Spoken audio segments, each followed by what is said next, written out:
Now, FCC agents in America's newsroom. Why would the White House initiate such a problem, then so quickly retract it? Todd, we have a free press in this nation, yet Dianne Feinstein last year made it her mission to exclude independent journalists. Now the FCC sets up a program to monitor news selection in America's newsrooms. Why are we seeing elected officials, people entrusted to uphold the Bill of Rights, the freedom of the press, why are we seeing them work to stifle the press? Or that's what it appears. Well, we absolutely support a free and adversarial press, and Common Cause has always stood for that, and we've spoken out loudly and consistently about this. But I'm glad that you bring up the issue of the critical information needs studies, because there's been a whole lot of talk in the media, and this is a great opportunity for us to kind of lay out some of the facts. This does come back to Congress. Congress wrote in the 1996 Telecommunications Act requirements of the FCC, compelling it to study the nature of the media on a regular basis and assess whether its media policies were doing a good job of integrating women, minorities, small business, new entrants into the market. And so Congress actually requires the FCC to study these questions. That's what the impetus for this study was. I think that perhaps some of the questions that it originally drafted went a little far, and that ignited, understandably, some concern. What were some of those questions? So there were questions about assessing how some topics become newsworthy and some don't. It's the sort of an academic question of how do newsmakers come to their decisions about whether a story might be of interest to the local community. The FCC was trying to assess, are public health issues adequately being addressed in the local media? Are civic issues being covered? To what extent is local programming getting in? I think this might actually be of real interest to folks on your viewership, since there are so few independent voices that make it on the television dial. However, the questions were framed in such a way that understandably raised some concern among broadcast journalists who felt that they were being, I suppose, monitored. But it should be clear, though, that the study was entirely optional. It was a survey. No one was ever sending, federal agents into the news. And that's the question I wanted to ask was we have this vision of a government bureaucrat sitting in a newsroom saying, why are you reporting that and why aren't you reporting that? Is that a fair image to portray in a program such as this?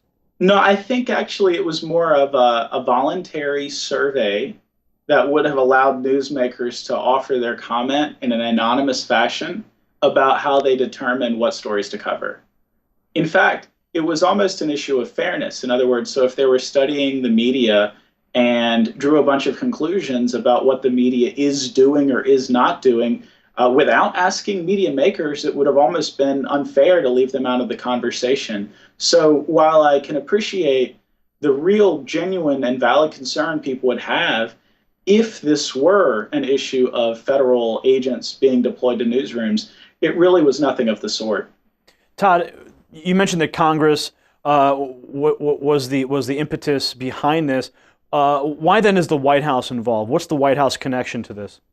Well, this is coming from the FCC, so it's an independent regulatory agency, separate from the White House, and doesn't, as President Obama takes pains to make clear, he cannot order the FCC really to do much of anything. Congress, on the other hand, can and did, and for whatever reason, this study has really generated a lot of controversy, and I think it's a bit overblown. Well, let's talk about that controversy. What was your initial reaction when you heard of the program? What was the public reaction? How did the press respond? Well, we always said, it's good to understand how the media works. These are fine research questions, and we would like to see a more diverse, inclusive media conversation that has more independent voices such as your own. Well, couldn't that be done, though, by an independent agency, not the FCC? And in this case, it was actually the FCC was working with an independent contractor, and the contractor was working with independent uh, uh, academics in the university community to do But the contractor was working underneath the direction of the FCC, within contract of the FCC. What I'm asking is couldn't the same survey been conducted by an academic organization, a university perhaps, and for public consumption in that regard? And perhaps it will be in the future. As it is right now, the study is being put on pause. And that may be a great step for the FCC to take, just to make sure that these questions aren't seen as being overly invasive. I'll say the FCC initially said that they would drop the questions, but that didn't seem to quiet some of the media controversy. So they said, let's go a step further. Let's press pause. Let's find a way to rework and redesign, and if necessary, restructure the execution by integrating more third parties and farming it out to folks outside of the government. And that's what they're doing right now. And I just hope that no matter who's doing these studies, we get a full picture of how our media is working. I think that's valid. Well, certainly in our newsroom, when we heard about this, we all did a double take and said, well, really, is that something that we're going to deal with here? And you mentioned that the public's reaction was overblown. What do you mean by that? Well, again, I think it's clear that this was a voluntary survey that no one was compelled to participate in, and it's a thing of the past right now. So I think when I say overblown, I'm referring to the image that we saw in some of the media that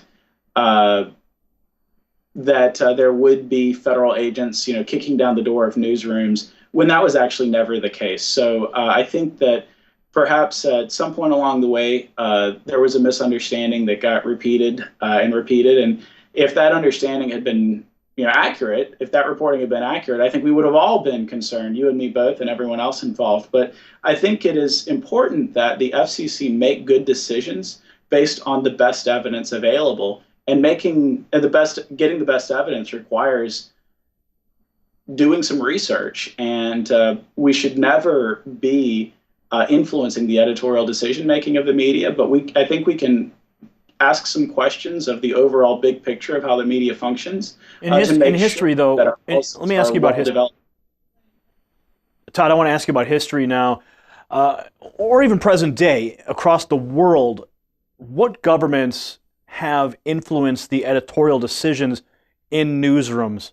Well, I'm glad you bring up the historical question, because several people have suggested that this was somehow a way to resurrect the FCC's defunct fairness doctrine. That doctrine has not been policy in years. And this study of the way the media functions was never a part of the original design, or I would say the intention. So once that got out there, I think it confused a lot of people, and people were understandably upset. But allow me to be clear, these studies are not about the fairness doctrine. Now, Todd, you mentioned before that these studies, if they were actually implemented, would have been anonymous data collection by the FCC, by a third-party agency that was contracted by the FCC. Data collection by the government is really all over the news these days. We've been reporting on it ad nauseum for the last year, since all these Snowden revelations have come forward.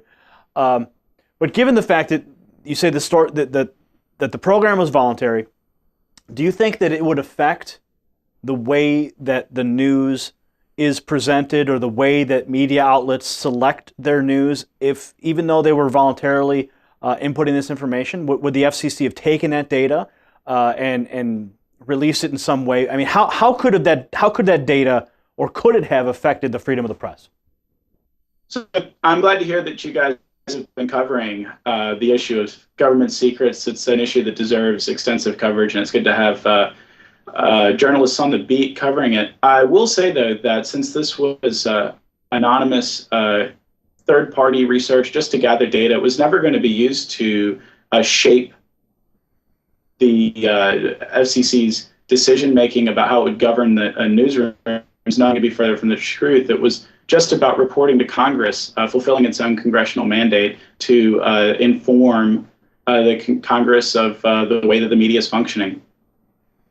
Todd, can you confirm what was reported, some of the rumors, in fact, that it was Democrats inside the FCC that initiated this program? I mean, I know you talked about about Congress and FCC fulfilling the mandate, but what is the truth behind that fact that has been floating around? I'm not sure that there's any truth to that. This is the requirement of the FCC to fulfill its obligation to Congress. And when Chairman Wheeler was asked about this specifically by the chair of the subcommittee in the House a few months ago, he said, look, we're just reporting to you what we were ordered to report, and if there's any issues with questions, we'll take a look at them and we'll make sure that nothing's being asked inappropriately. I'll add, this is all about a pilot study. It was never actually about the full study. The purpose of a pilot is to identify problems with your survey instrument and to make sure that you're working out the kinks in the way that you're doing your research methods. And some kinks came to light, and they're saying, okay, let's put a pause on this and figure out where we go from here. So should Americans be concerned when the federal government, the FCC, creates a program like this? I think the FCC is going to be much more careful in the future to make sure that it doesn't unintentionally upset a lot of people like this. So I think it's going to be very careful. I think the people can rest at ease.